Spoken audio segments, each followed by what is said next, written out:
Hi, and welcome to the first day of the 5-day Makeover Challenge. I'm Dr. Michelle Pedicola, and I would like to give you an overview of what to expect and how to get the best results from this challenge. I hope that you have received the first handout worksheet, which will give you the logistics of where to show up, when to show up, and how to express your results and ask your questions.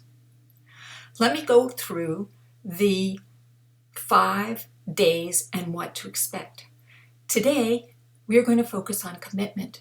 It's one of the most essential aspects of starting any kind of challenge or any kind of makeover.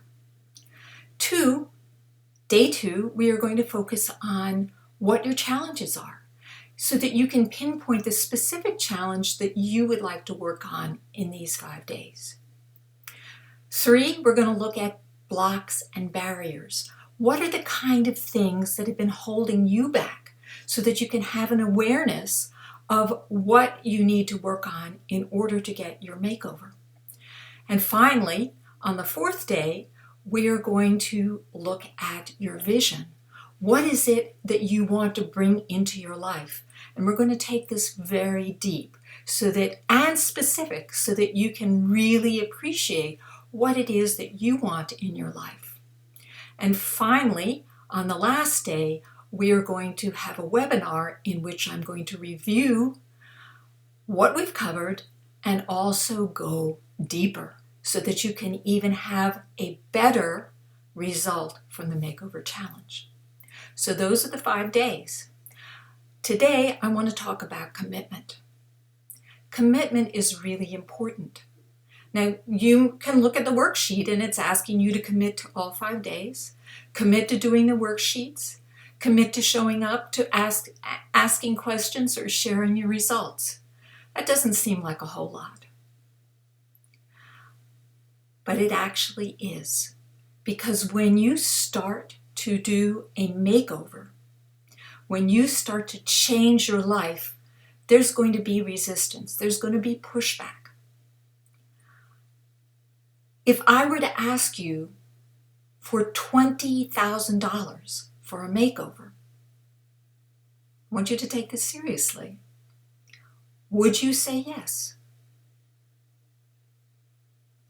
Are you worth it? That's what we talk about when we mean commitment. Because here's what's going to happen. First of all, your own resistances are going to come up when it starts to get difficult, because the reason why you haven't done the changeover yet is because there are fears, there are beliefs, there are habits that are going to get in your way. Number 2, if you're married, you're going to likely get some pressure from your spouse because you're not fully present, because you're going to change and people are afraid of change. And your children, if you still have young children, may find that your behavior is selfish as you start to step into your own power and take yourself seriously. I know, I thought that my mother was selfish because she was living her purpose. So what do you need to do in order to create a true commitment? I'd like to share my own process. I have gone through many makeovers, but I want to talk to you about 3. The first one happened probably 26 years ago when I met my current husband. And I realized that I had abandonment issues, and that if I didn't deal with those issues, I was going to lose the relationship. I traveled all the way to California. I moved to California in order to do a very, very deep early childhood healing program. And it cost me all my savings. And then I continued to commit afterwards to get the results. I didn't want to spend that money. It meant that I had to go back to work very soon after I moved to California.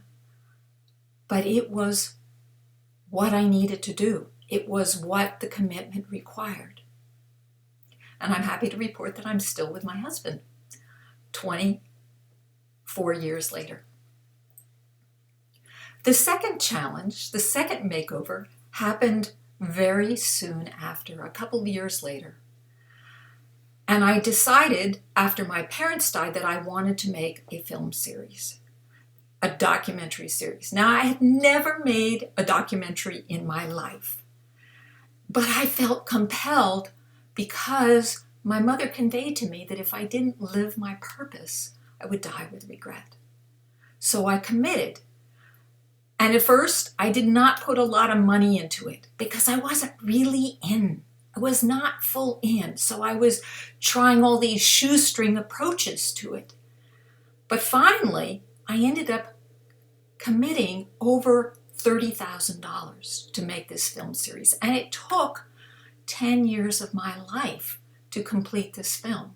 And then many more years of my life to get it out into the world. I'm happy to report that I eventually recouped all that money. But I had to trust myself and believe in myself and believe that what I was doing was worthwhile. I have recently made another major commitment, and I have invested a lot of money. I'm 70 years old. I certainly had to ask myself, do I really want to do this? Am I worth it? I mean, how long am I going to have my health? And then I remembered that I had gone back to my 50th high school reunion, and I noticed that the people who were most vital, that looked the healthiest and the youngest, were the people who were still actively engaged in life. Those people who had retired had thought that they were just going to sit back and relax. They looked like deer in a headlight. They didn't know what hit them, what they were doing, or where they were going next. So I would rather live my life fully, and whenever I die, than give up. So I made the commitment. And I'm asking you to take this challenge that seriously, because I don't want to waste my time with people who don't want to make a commitment. Life is short, and my motto is live or die without regret. So if you're on board, fill out the form and come back the next 4 days. That's it for day 1. See you tomorrow, and be brilliant.